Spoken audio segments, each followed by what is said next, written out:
Assalamualaikum warahmatullahi wabarakatuh. Mustafa Muhammad sallallahu alaihi wasallam sumila sami wa dzurriyyati wa janna syadda salihin salam khatam muqarrabin. Husanila mu'allif hadzal kitab Imam Bukhari wa Imam Az-Zafiti sallallahu Husanila aba'ana wa umatina wa jatina wa jatina wa salma syamma syaihina. Husanila mahatina asqiya malang. Alamiti ma'asati wa alibaitihim. Lillahi ta'ala lahumul fatihah. Bismillahirrahmanirrahim. Alhamdulillahi rabbil alamin arrahmanir rahim maliki yaumiddin. Iyyaka na'budu wa iyyaka nasta'in shiratal mustaqim. Bismillahirrahmanirrahim. Wa an Aisyah radhiyallahu anha walidatan. Satane walidah, walidah itu budak perempuan yang melahirkan anak juragan. Jadi kalau dalam tradisi dulu budak perempuan itu boleh digauli oleh juragannya, nggak perlu nikah, yang disebut milkul yamin, yang kemarin Anda rame di Jogja, milkul yamin, menghalalkan hubungan seks tanpa nikah. Kalau zaman biyen sekarang kan nggak ada. Dulu ada budak. Kalau ada budak perempuan, misalnya kalau Ustadz punya budak perempuan, maka Ustadz boleh ngumpuli dia tanpa harus nikah, karena budak itu milik. Nanti tapi kalau dia sudah melahirkan, kalau juragan ngumpuli budak perempuannya kemudian melahirkan anaknya, maka budak itu menjadi merdeka. Karena dia telah melahirkan anak juragan, itu walidah. Kanat ono kedua walidah apa sauda. Sauda itu agak gelap. Lihayin kedua juragan hayin minal Arabi saking orang Arab. Fa'ataku mongko padha memerdekakan sapa budak, sapa mereka haing walidah. Wa kanat lan ana sapa walidah iku ma'ahum. Qalat fahrajat mongko keluar sapa walidah, sapa sobiyatun, anak perempuan kecil laum kedhe mereka, alaihi ngatasi walidah. Wasaha lan gawe selempang, wasaha sapa ahmarun min suyurin saking kulit. Waqalat lan ngucap sapa walidah fawadoathu mongko melahirkan, atau Sayyidah Aisyah fawadoathu mongko melahirkan sapa walidahu ing sobi awakoa atau ing fawadoathu mongko menjatuhkan, meletakkan sapa walidahu ing sahun ahmar tadi, awakoa atau jatuh apa sahun minha saking walidah. Famarot mongko kemudian lewat berjalan sapa walidah bi kelawan sahun ahmar hudayatun, penduduk asli. Kenapa? Sebentar.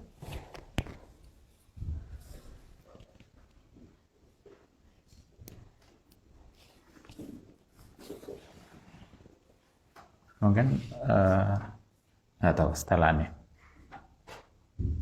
dilepas lagi kemudian dimasukkan. Kadang kurang trep.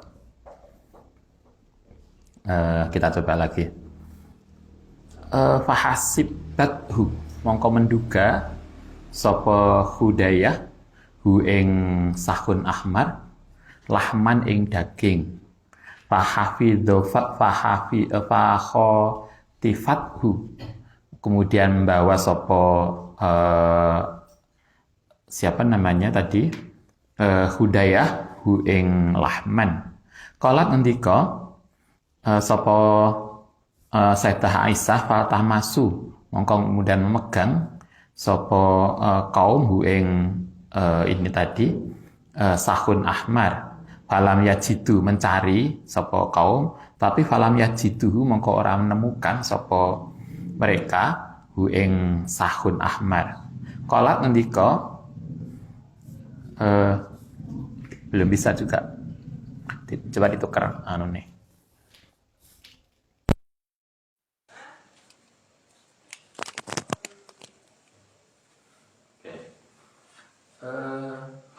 nasu falam yajiduhu qala fatahamuni, mongko kemudian padha menuduh sapa mereka ni ingsun qala ngendika sapa Walidah fatahamu, mongko menuduh sapa mereka ni ingsun di kelawan Sahul Ahmad. Qala ngucap sapa Sayyidah Aisyah fatafiku, kemudian padha memenuhi sapa mereka yufatisuna, padha neliti hatta fatasu, mongko padha melihat meneliti sapa kaum kubulaha ana ing ngarepe Walidah.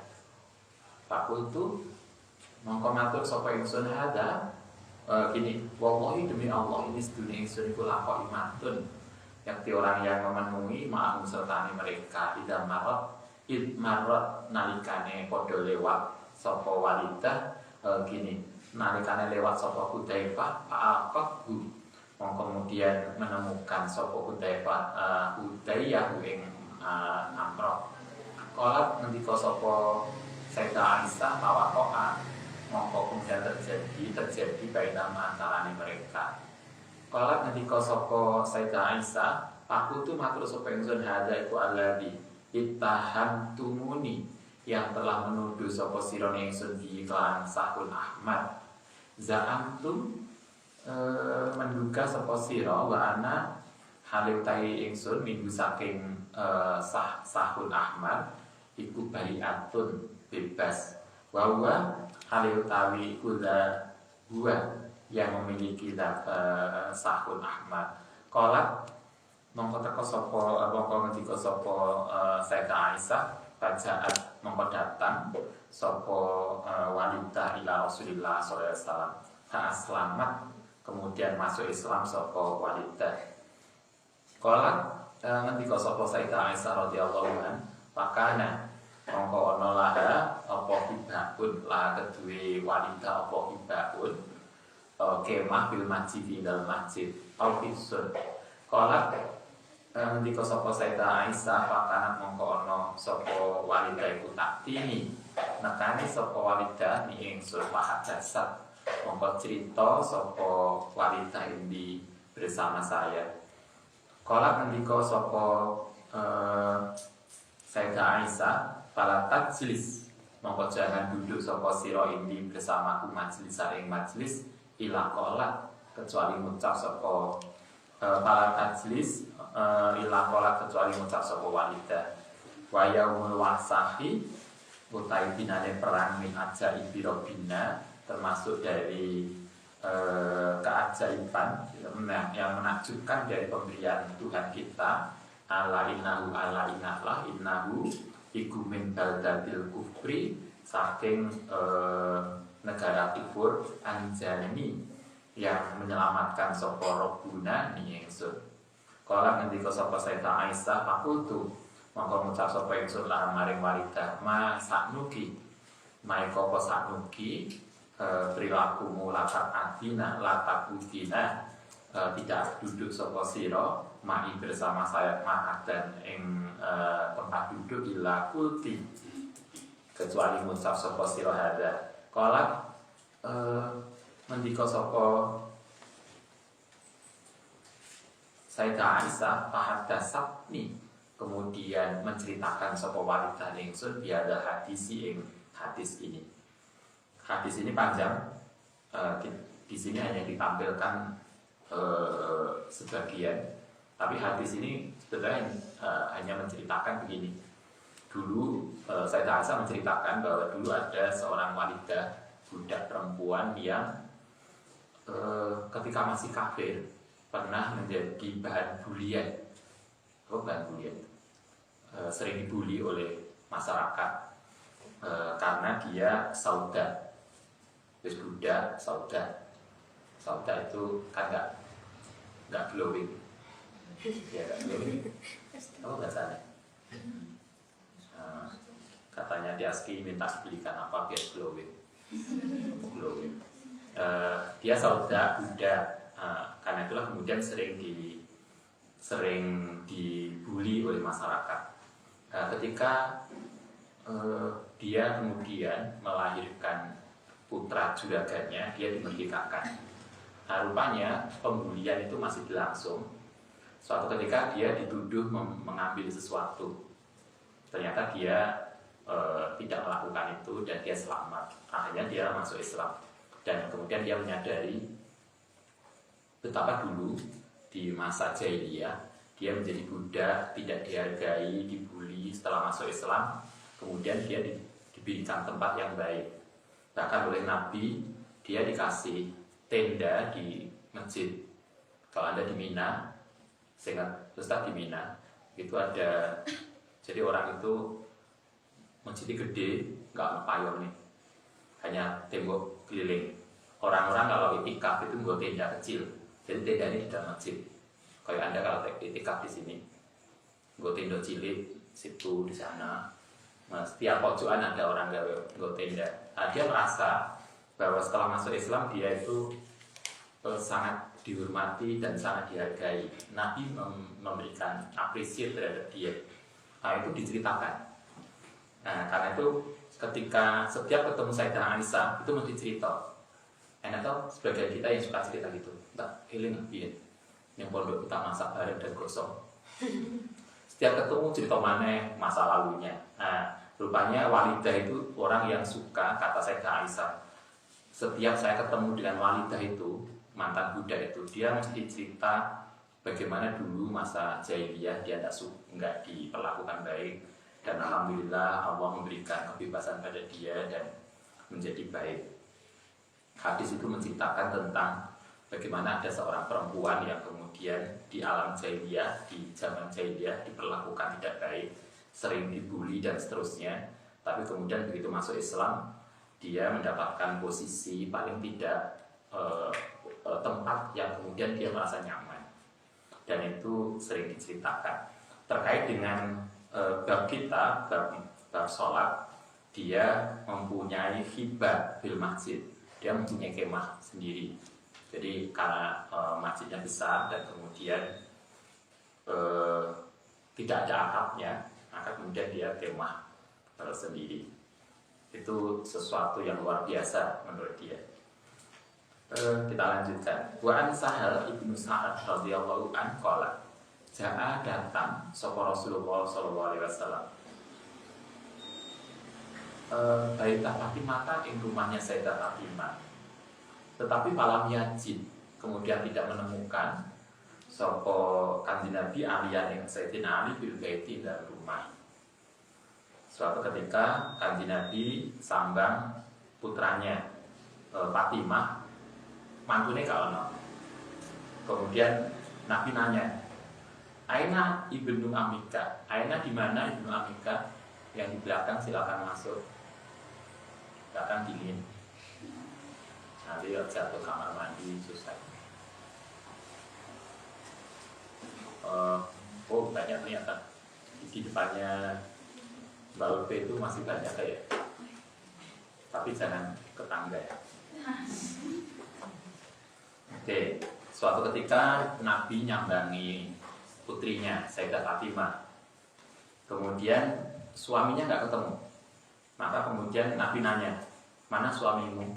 Tapi istilah ini pakai luar biasa Nabi. Jadi bukan mana suamimu, enggak.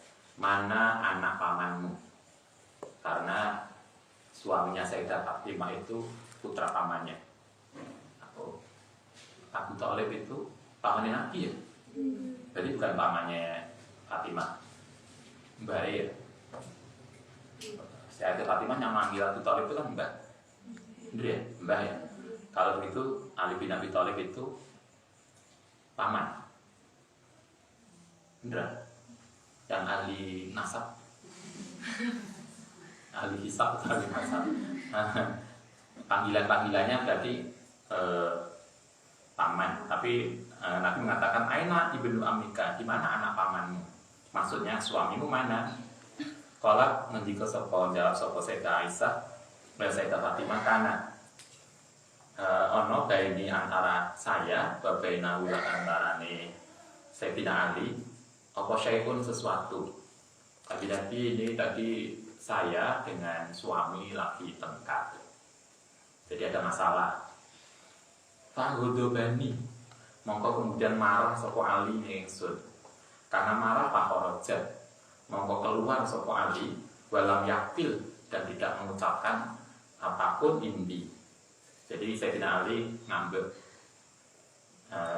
tengkar dengan Sayyidah Fatimah, kemudian Sayyidina Ali ngambil metu tomat, keluar tanpa pamit, bahasa kita begitu. Ini contoh luar biasa. Ada mertua, ada menantu, ada istri. Kalau terjadi sesuatu yang tidak enak, kayak apa?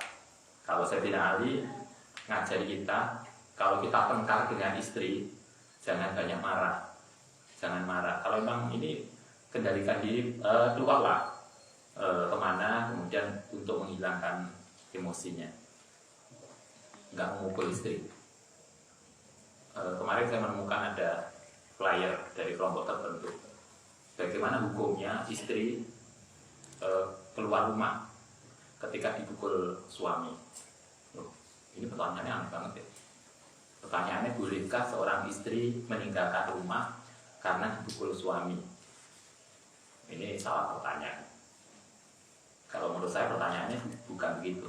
Pertanyaannya, bolehkah seorang istri mukul, seorang suami mukul istri?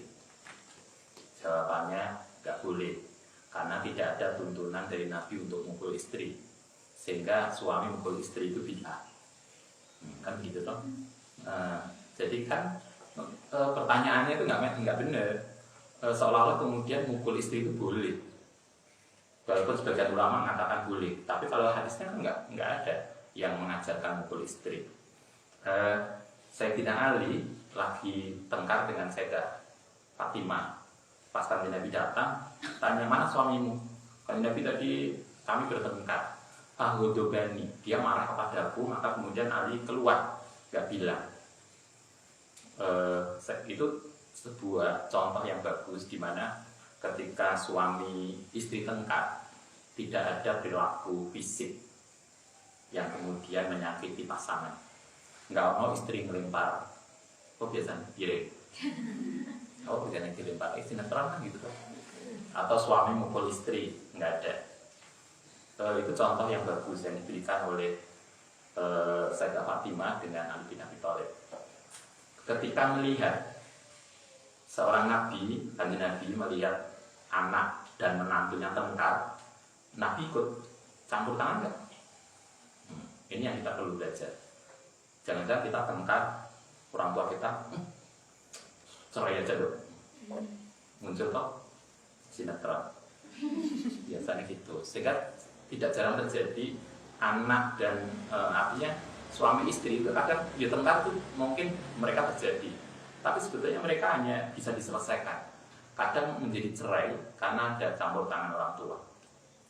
Itu sering terjadi. Nabi, apa yang dilakukan oleh Nabi ketika dilapori bahwa Ali keluar rumah tanpa bilang apapun karena lagi tengkar dengan Sayyidah Fatimah, takola, kemudian nanya sapa Nabi lil insanin maring orang-orang. Kemudian Nabi nyari menantunya hilang kemana. Terus kalau usah benong lah mulai dhewe. Enggak, cari menantunya kemana tadi larinya. Yondilalah, kemudian Nabi nanya orang-orang, "Undur aina huwa?" Undur, apakah memperhatikan sapa sira? Aina huwa, di mana dia? Lihatlah di mana dia. Kaja'a mempeteko sapa seseorang pakola, ya Rasul, wa utai Ali ku fil masjid, masjid. Lai tengkar melayu ning masjid, gak ke mall. Lah Mbak kok ke mall? Sumpah aku ning omah. Enggak, kalau Anda sempat di rumah ya masjid, maca Quran. Kira santri. Malam Minggu, aku Mbak, aku sumpah gak ngasih WA, aku khataman Quran aja. Santri banget. Jadi pelampiasannya itu dengan maca Quran. Kan pelampiasan emosi macam-macam. Kemarin Ustaz nguji skripsi, ada judulnya emotional eating. Makan karena pelampiasan stres. Ada enggak? Jadi kalau ada tugas skripsi kata jadi kita bergabung. Karena memilih kita mari-mari emotional eating. Ada external eating. Ternyata ada orang yang Ustaz baru paham kemarin. Kalau dulu adiknya Ustaz tuh ada adiknya Ustaz. Kalau dulu sejak kecil badannya lebih mantap daripada yang lain. Jadi kalau sejak kecil dulu, kalau dimarahi oleh ibu, dia langsung mengambil nasi, bawa ning kamar dikunci. Jadi mau makan buahnya, mau ambil makannya akeh, itu tanda-tanda problem. Ada emosionalitas. Sayyidina Ali ternyata ketika marah, kabur dari rumah, itu nggak kemana-mana, dia ke masjid. Jadi kalau Anda stres lagi sumpah di kamar, ke musola, sholat duha, atau nyetel TV. Jadi Nabi itu, Sayyidina Ali, kemudian stres karena tengkar dengan, ada masalah dengan istrinya. Beliau nggak keluar rumah tanpa bilang apapun, ternyata gua fil masjid. Ngapain di masjid? Rohidun, tidur. Ya gak apa-apa lah, tidur di masjid. Asobahu rohidun, tidur. Faja'ah, kemudian datang sapa Kanjeng Nabi bahwa Ali iku mutajibun, orang yang lagi tidur, kok sakotok kang jatuh tersingkap apa lidahu pakaiane Ali ansikihi saking sebagian badane Ali wa asobahu, kemudian ngenani ing Ali apa turabun, turab debu. Sayyidina Ali tidur lagi tidur telentang di masjid, dan kita tahu masjid pada masa Nabi tidak KPP. Tidurnya masjid Nabi itu kan pasir biasa, sehingga kemudian badan Sayyidina Ali itu penuh dengan debu karena sebagian pakaiannya tersingkap, sehingga kulitnya kena debu. Karena kena debu itulah Faja'ala, kemudian kumandang sapa Rasulullah SAW itu yang sahu ngusak sapa Sayyidina sapa Nabi ing Ali anhu saking turab. Begitu menantunya kabur dari rumah, oleh Nabi dicari nanti. Begitu ketemu di masjid, yang Sayyidina Ali pakai badannya penuh dengan debu karena pakaiannya tersingkap, oleh Kanjeng Nabi badannya Ali dibersihkan, digoleki, dicari lah kok ngambil. Itulah orang tua yang baik. Apa tuh kok pulang, kok anjani suami mengkudu, ya. Jadi dihibur, diklarifikasi coba bahwa ada masalah suami istri itu mungkin ya, itu bukan sesuatu yang mustahil. Karena Anda bisa bayangkan dua orang, dua hati, dua jiwa yang sama-sama dari latar belakang yang berbeda. Anda punya keluarga sendiri, suami punya keluarga yang berbeda, yang kemudian mereka disatukan, itu nggak mudah. Sak cinta-cintane, itu lajak makan ya lapar, gitu kan? Sehingga cinta itu nggak mengenyangkan, dan butuh makan. Bahwa karena itulah kemudian terjadi crash itu biasa. Tapi yang penting adalah bagaimana memanage emosi, bagaimana memanage perasaan. Kalau kita benar-benar bisa memanage dan benar-benar mencintai pasangan kita, walaupun ada banyak kesalahan, mesti akan ada 1000 alasan untuk kembali, gitu kan? Tapi kalau sudah tidak ada perasaan nyatu, mesti ada saja satu alasan untuk meninggalkan dia, gitu ya. Jadi ada udah update status.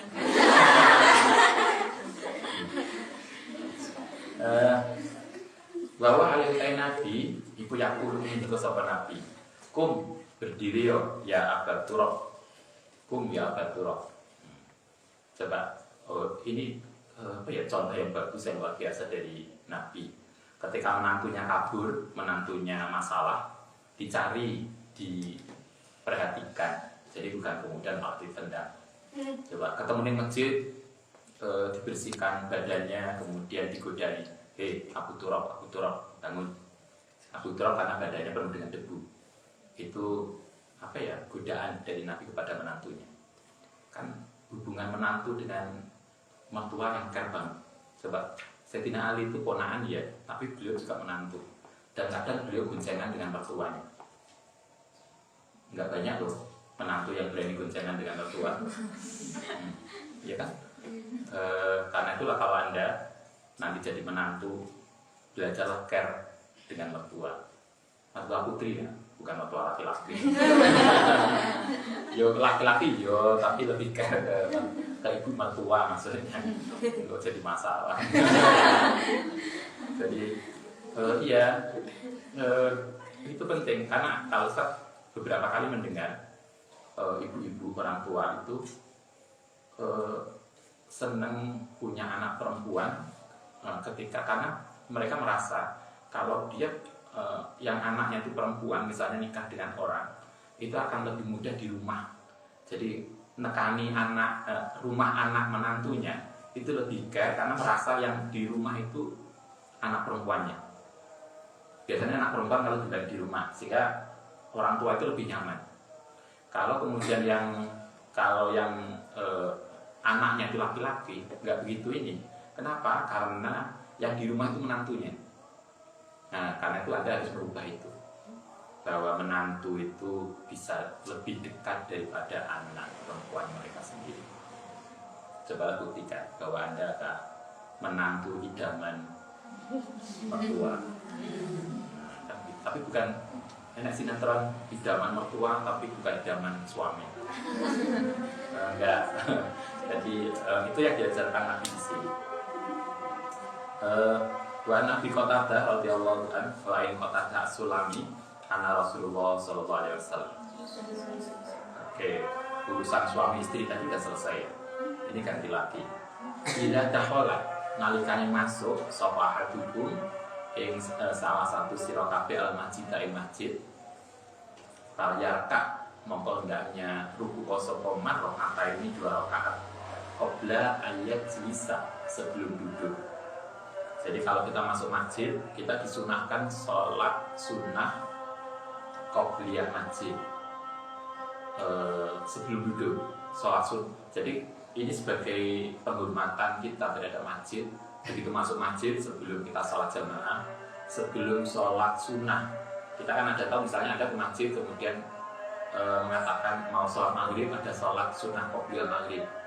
Maka begitu masuk masjid kita nggak langsung qobliyah maghrib, tapi tahiyatul masjid dulu 2 rakaat. Setelah 2 rakaat berdiri lagi qobliyah maghrib atau qobliyah isya. Setelah qobliyah isya terus ada isya, sholat isya 4 rakaat, kemudian ba'da isya 4 rakaat, kemudian witir 3. Luar biasa itu sholat sing. Itu tahiyatul masjid. Tahiyatul masjid itu penghormatan kita ke masjid. Semua masjid kecuali Masjidil Haram. Semua masjid kecuali Masjidil Haram itu disunahkan untuk sholat sunnah tahiyatul masjid. Khusus untuk Masjidil Haram tidak ada sholat tahiyatul masjid. Karena cara menghormati kita ke Masjidil Haram adalah tawaf. Begitu masuk masjid, tawaf. Bukan tahiyatul masjid. Nah, tahiyatul masjid ini gugur habis waktunya kalau Anda kemudian sholat yang lain. Jadi kalau Anda masuk masjid kemudian sholat langsung sholat isya karena pas sudah ada iqamah, maka habis sholat isya nggak ada lagi tahiyatul masjid karena kita sudah masuk dan sudah duduk. Nah, sholatnya adalah qabla ayat jilsa sebelum duduk. Oke, ini etika masuk masjid. Kita lanjutkan. Wa an Abdillah bin Umar radhiyallahu anhu qala Inal masjidah saat temenin masjid karena kang ono ala di Rasulullah SAW iku mabniyan terbangun bila bini dengan bata. Masjid Nabi itu dibangun dengan menggunakan batu-bata kayak kita. Wasapuhu utai atapnya, jadi keliling temboknya menggunakan bata. Wasapuhu utai atapnya itu al-jaridu pohon pelepah kurma. Temboknya pakai bata, atapnya pakai pelepah kurma. Masjid zaman Nabi tidak ada kubah. Kubah itu bukan tradisi Arab. Kubah itu tradisi Eropa. Sehingga sebetulnya kalau kita ada masjid ada kubah itu bid'ah. Karena itu bukan tradisi. Itu diadopsi dari luar. Menara itu juga bukan tradisi Arab. Menara itu tradisi Persia. Gaya agama itu Majusi, penyembah api. Kita bukan banyak mengadopsi. Sehingga kalau kita tuh yang kemarin muncul ada masjid ciri masjid Nabawi, masjid sunnah, yo gak salah listrik, gak usah noro, gak usah macam-macam. Itulah kenapa kita tidak semua yang tidak ada pada masa Nabi dari kita, tidak semua. Banyak hal yang kemudian kita perlu belajar. Nabi masjidnya itu temboknya dari batu bata, atapnya dari pelepah kurma. Sehingga kalau masjid itu masjid sunnah, maka atapnya dari pelepah kurma. Wa umduhu, tari tiangnya itu khosabun nahli, tiangnya itu dari pohon kurma. Sementara kita hampir semua masjid tiangnya beton, semen juga gane orang kafir, parah kafir. Nah, artinya itulah masjid sunnah. Tiangnya dari pohon kurma. Falam yazid, dan tidak menambahi sapa Abu Bakar syai'an yang sesuatu. Ketika masa Abu Bakar itu hanya menjadi khalifah 2,5 tahun. Beliau tidak merenov Masjid Nabawi. Jadi Masjid Nabawi pada masa Abu Bakar persis sama dengan masa Nabi. Wazada lan nambahi bihi dalam masjid sapa Umar radhiyallahu anhu. Babanahu lan bangun sapa Umar ing masjid ala bunyatihi atas bangunan Nabi fi ati Rasulullah sallallahu alaihi wasallam bila bini kelawan tembok kelawan kata wajaridi lan jari itu apa kurma, pelepah kurma. Jadi pada masa Abu Bakar tidak ada perkembangan Masjid Nabi. Masjid Nabi itu mungkin 2 kali ini aja, kalau nggak salah antara 10 kali 18, hampir seluas musola kita kali 2. Masjid Nabi itu nggak bisa amat. Kemudian pada masa Nabi segitu, masa Umar, masa Abu Bakar segitu, masa Umar lah ada tambahan sedikit temboknya. Wa ada lang ngasih tiang umdahu, yang tiangnya menyiapkan lagi, nambahi umdahu yang tiangnya Masjid Nabawi khosaban yang kayu. Karena Umar menambah beberapa bangunan, kemudian beliau menambahkan tiang dari kayu. Summa ghayyarahu, kemudian merubah Masjid Nabawi sapa Utsman. Perubahan paling besar Masjid Nabi itu pada masa Utsman. Hazada mongko nambahi sapa Utsman di dalam Masjid Nabawi ziyadatan kasiratan ing tambahan yang banyak. Babana mongko bangun sapa Utsman jidarahu ing tembok Masjid Nabawi bil hijarati kelawan batu almanku sati yang diukir. Ada batu-batu ukiran. Kalau bahasa kita kayak mungkin bayangan kita kayak candi yang ada ukirannya itu. Jadi ada ornamen, wakosoti lah ada motif. Jadi temboknya kayak kita ada ini kan keramik yang bermotif. Nah, pada masa Utsman tembok Masjid Nabawi itu ditambahi batu dari motif, jadi lebih keren lah. Utsman dikenal paling lama, beliau jadi khalifah dan kaya, karena itulah beliau melakukan perubahan Masjid Nabawi. Wajalah menjadikan sapa Utsman umdahu ing tiange masjid min hijarotin, saking hijarah, saking batu, mangku satin yang diukir. Tiangnya yang awalnya dari kayu, oleh Utsman beberapa tiang diganti dari batu berukir, batu yang ada motif. Wasakofuhu utai atapé Masjid Nabawi itu disaji dengan kayu jati. Kalau kita menggunakan rumah kayu jati, masjid kayu jati ya, kayak Ampel itu kan masjidnya dari kayu, mengikuti pada masa Utsman. Utsman menggunakan tiang atap masjid itu dari kayu jati. Itu masa Utsman. Ini sejarah awal Masjid Nabawi. Wa Nabi Sa'ad Al-Khudri radhiyallahu anhu kana yuhaddisu cerita yauman ing suatu hari hatta sehingga teko ala dikri bina'il masjid sampai persoalan bangun masjid. Pakola kemudian ucap sopo Said Al-Khudri, kuna ana sopo kita iku nahmilu membawa sopo kita lah binatang satu gata. Ini cerita ketika para sahabat kerja bahasa kita roan ya, kerja keras, kerja bareng bangun masjid. Kata Said Al-Khudri, kami para sahabat itu ketika bangun masjid Nabi itu kami ngangkat botolnya satu-satu, mungkin botolnya besar sehingga ngangkatnya cuma satu-satu. Tetapi wa Ammarun utai Ammar, nama seseorang Ammar bin Yasir mungkin, iku labai tani dua bata. Jadi santri ngangkat rokan mindah apa ini gelas bawa situ sisanya loro, yang satunya langsung sadus gotong. Ammar ini nggak biasa, yang lain sahabat-sahabat ini bawa situ satu-satu, Ammar bawa langsung dua paroahu. Berarti Ammar ini di atas rata-rata, dia tidak biasa. Yang lainnya bawa satu-satu, dia dua. Paroahu, maka kemudian melihat ing Ammar sapa Nabi sallallahu alaihi wasallam. Faja'ala, maka kemudian melakukan sapa Nabi ku yang kudu mengibaskan, membersihkan sapa Nabi Abdurrabba ing debu anhu saking Ammar wa yaqulu lan ngendika sapa Nabi. Nabi tahu Ammar itu kerja keras banget, bawa dua, yang lain satu-satu. Oleh Nabi ditegur, diingatkan, wahai Ammar, hati-hati Ammar, taktuluhu, bisa membunuhmu, membunuh Ammar atau al-fi'atu, al-bazilatu, yaitu isu yang dolim.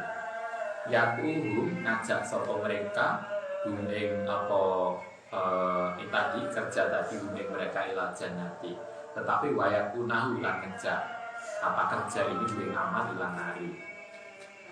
Kemudian Nabi mengingatkan Ammar, hati-hati, kamu kerjanya terlalu keras, kamu membawa data dua, teman-teman yang lain membawa satu-satu.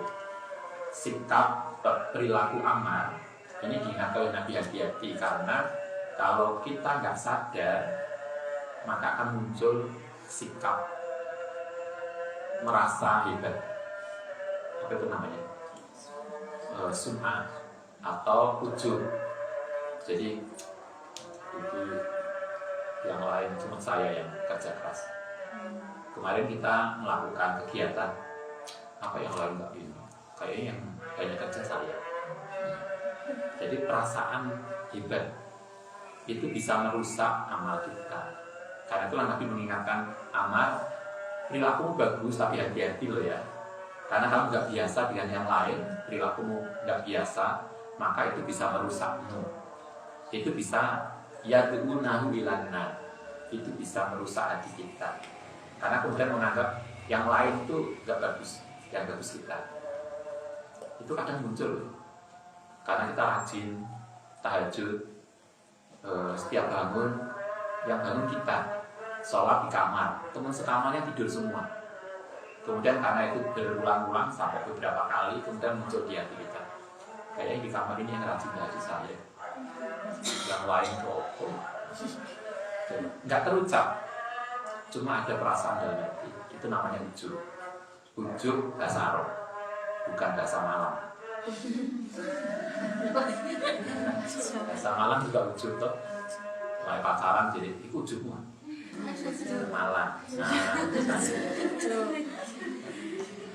Malang kan gitu ya. Ini ujub bahasa Arab.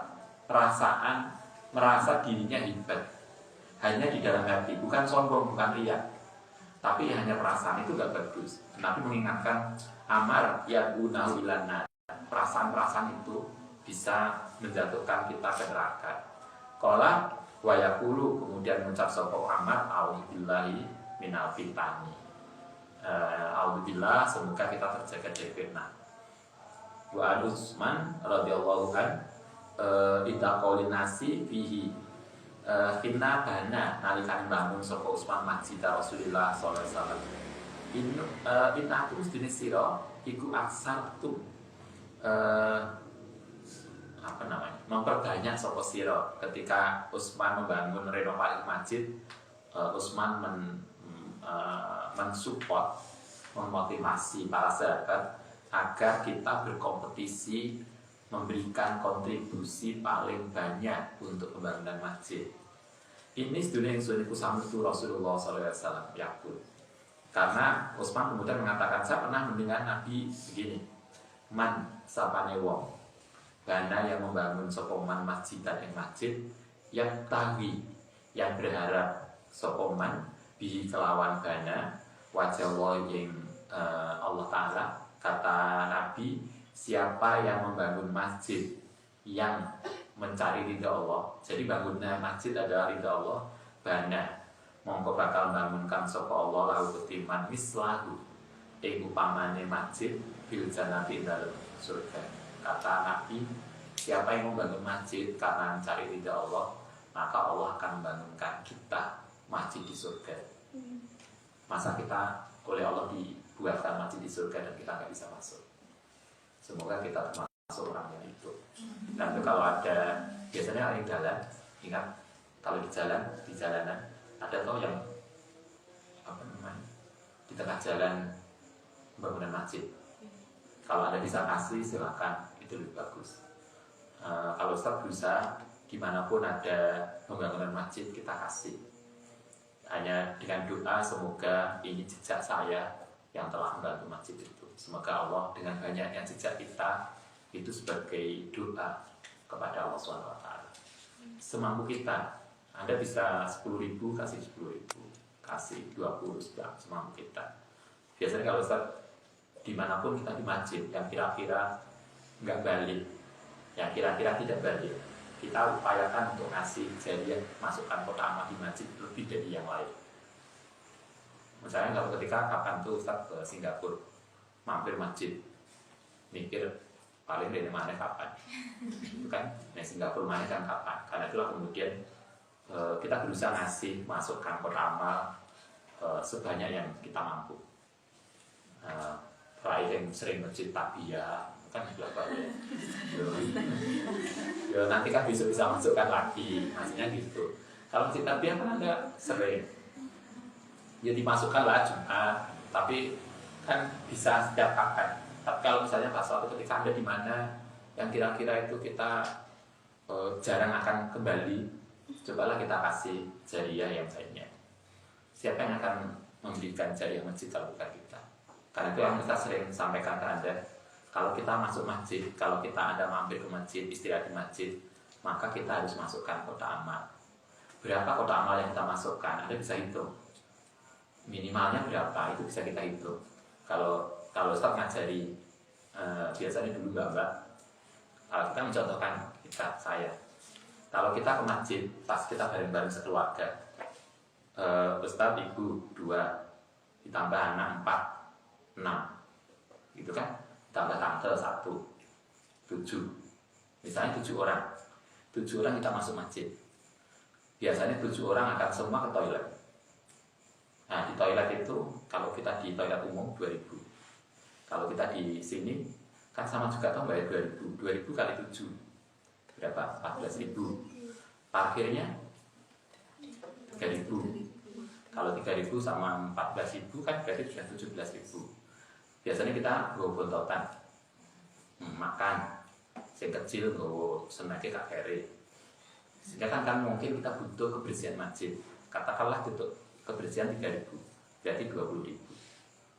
Berarti sekali kita mampir ke situ minimal 20.000 kita masukkan kotak. Itu nilainya sama dengan yang kita berikan ke toilet umum. 20.000 toh, itu baru yang wajib, belum infaknya. Kan gitu cara ngitungnya. Sehingga kemudian kalau kita masuk masjid, mampir ke masjid hanya karena kita nggak pengen keluarkan uang ke toilet umum, bukan. Nah, hitungnya mesti gitu. Sehingga kemudian kita menghitung, oh ini kabeh berarti minimal 20.000, itu baru yang wajib. Infaknya belum. Berarti paling enggak kan antara di atas 20.000. Itu yang harus kita masukkan ke pertama. Sehingga kalau kita ngitung gitu, kita tuh memasukkan kotak 10.000, 20.000 tidak merasa besar. Karena kalau hitung-hitungannya, kalau kita mampir di toilet umum, di POM, kita juga akan keluarkan segitu. Kan gitu. Nah, daripada kita masukkan ke kotak toilet umum, kan lebih bagus dimasukkan ke masjid. Tapi sehingga kemudian masjid itu kotaknya besar, sehingga masjid itu menjadi bagus. Siapa yang lagi akan membangun masjid kalau bukan kita? Itu cara ngitung. Ini Utsman bin Affan ngajari kita, man bana masjidan, siapa yang membangun masjid karena Allah Ta'ala. Kita mungkin nggak bisa membangun masjid yang utuh, tapi paling nggak kita urunan sebagiannya. Nabi mengatakan bana Allahu lahu mislahu bil jannah.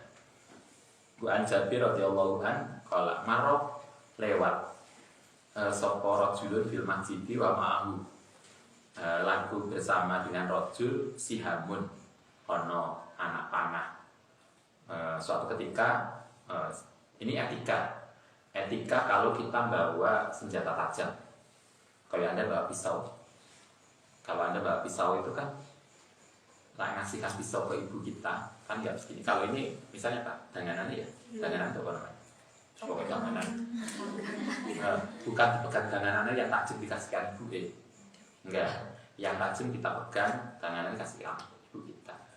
Itu cara etikanya. Kita kalau di tempat umum, kemudian kebetulan kita membawa sesuatu yang membahayakan, bukan yang membahayakan belum tentu senjata tajam toh, apapun yang kemudian bisa.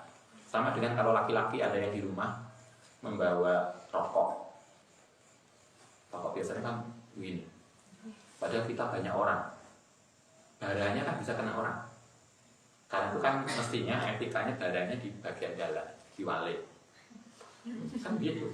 Loh, kalau Anda konsisten, kalau meninggalkan rokok nggak mau, ya badannya yang di dalam. Kenapa? Biar nggak kena orang lain. Itu etikanya kan gitu. Dia yang seneng rokok, yang lain dicus. Itu kan tidak etis banget. Ini etika kalau kita bawa sesuatu yang membahayakan. Marah rojul. Wa ma'ahu sartani rojul itu sihamun utai anak panah. Dia membawa panah. Kemudian Nabi mengatakan, takola mendikola maring orang tadi sapa Rasulullah amsik nyegal sapa sira bini soliha kelan bagian tajamnya. Kata Nabi, orang datang ke masjid bawa panah, anak panah. Kemudian Nabi mengatakan, hati-hati bagian tajamnya dijaga. Berarti bagian tajamnya dibungkus, kemudian sehingga nggak kena orang. Wa Nabi Musa radhiyallahu anhu Nabi sallallahu alaihi wasallam anau qala man sapane wong maro kang lewat bisaiden ing dalam sesuatu min masajidina aswakina atau kelawan pasar kita binablin kelawan anak panah al yakhud mongko megangi sapa man alami solia ing atase bagian tajamnya. Untuk apa? Layak kiru supaya tidak melukai sapa nisaliha bikafihi kelan jogo sapa man ing misal musliman ing orang Islam yang lain. Kata Nabi, kalau siapapun orang yang membawa sesuatu yang membahayakan, kemudian dia masuk di kerumunan, di masjid, di pasar atau yang lain, maka jagalah bagian yang membahayakan tadi. Agar apa? Tidak melukai orang lain. Kadang kita bawa lining, apa namanya Anda? Bawa ransel ya, ransel naik bis. Kadang lupa ransel di belakang. Ketika kita bergerak mengenai mama di belakang, kita kan nggak sadar. Nah, itu artinya ada hal-hal yang kita harus perhatikan. Kadang kita nggak peduli. Ransel di belakang bareng bis itu kan ada mama sepuh, bapak-bapak dan seterusnya. Ransel kita bisa mengganggu orang. Karena itu ranselnya gimana natanya, bisa di bawah, bisa diangkat, atau bisa di depan, kan gitu. Agar apa? Agar sesuatu itu kemudian kalau kemudian nanti mengenai orang kita bisa jaga. Intinya adalah kalau kita membawa sesuatu yang membahayakan orang lain, maka kita harus hati-hati. Jangan sampai bawaan kita itu melukai dan membahayakan orang lain. Itu juga kenapa kita masih ingat ngaji adkar. Nabi mengatakan kalau kita bawa kendaraan, kemudian harus berhenti, khususnya malam hari. Maka Nabi mengajarkan kalau kamu bawa kendaraan ketika itu unta, kalau sekarang kita pakai mobil. Nabi mengatakan kalau parkir tidak boleh di pinggir jalan. Kalau memarkir kendaraan, unta tidak boleh di pinggir jalan, harus masuk. Kenapa? Karena sangat mungkin orang lewat nggak lihat. Dan banyak kasus toh. Biasanya truk parkir di pinggir jalan, biasanya truk jadul. Itu kan nggak ada lampu stopannya. Sehingga ketika kita nggak mobil nyetron itu nggak ada warna merah yang memantul. Sering terjadi orang nubruk truk dari belakang. Kenapa? Karena nggak ada lampu merah pantulannya atau parkirnya kurang pinggir. Nabi dulu ngajarkan gitu. Artinya apapun, marilah kita kalau parkir, kalau apapun itu kita punya perasaan sendiri. Kira-kira ganggu orang nggak ya ini? Kita ganggu orang nggak? Sampai kalau Nabi mengatakan kalau membawa sesuatu yang membahayakan, jagalah sehingga layak hirup bikafi muslimah, tidak membahayakan orang lain. Wa'an Hasan bin Sabit satu lagi, innahu iku istashhada, membuat persaksian Abu Hurairah radhiyallahu an syuduka, menunjukkan supaya ingsun ka ing sira Allah ing Allah, minta persaksian hal samita. Jadi ini Hasan bin Sabit dia minta persaksian ke Abu Hurairah. Abu Hurairah, tolong dikonfirmasi apakah Anda pernah mendengar Nabi mengatakan begini.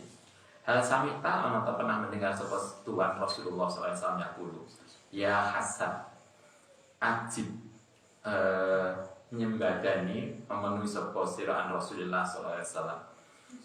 Allahumma ya Allah ayathu, mungkin menguatkan sebuah Tuhan biruhil kudusi kelawan ruhil kudus. Kala jawab sebuah Abu Hurairah, na'am ya. Ini kalau dalam etika dulu tidak ada foto, tidak ada. Kalau sekarang kan gampang. Kalau ada orang ngomong tinggal direkam ini buktinya. Kalau dulu nggak ada. Maka untuk menguatkan konfirmasi informasi, kita bisa mengkonfirmasi orang yang pernah mendengar. Hasan ini pernah didoakan oleh Nabi agar dia merasa itu tidak salah klaimnya. Kalau cerita aku pernah didoakan Nabi, kalau nggak ada saksinya kan dianggap bohong. Maka Hasan mengatakan, tolong Abu Hurairah, apakah informasi ini yang saya sampaikan benar enggak? Saya pernah ketemu Nabi dan Nabi mendoakan saya secara khusus. Abu Hurairah mengatakan iya, saya bersaksi Nabi pernah mendoakan kami secara khusus. Doanya Allahumma ayyidhu biruhil qudus. Itu doa yang diberikan Nabi pada Hasan. Ini artinya etika cara untuk saling mengkonfirmasi. Baik, Al-Fatihah.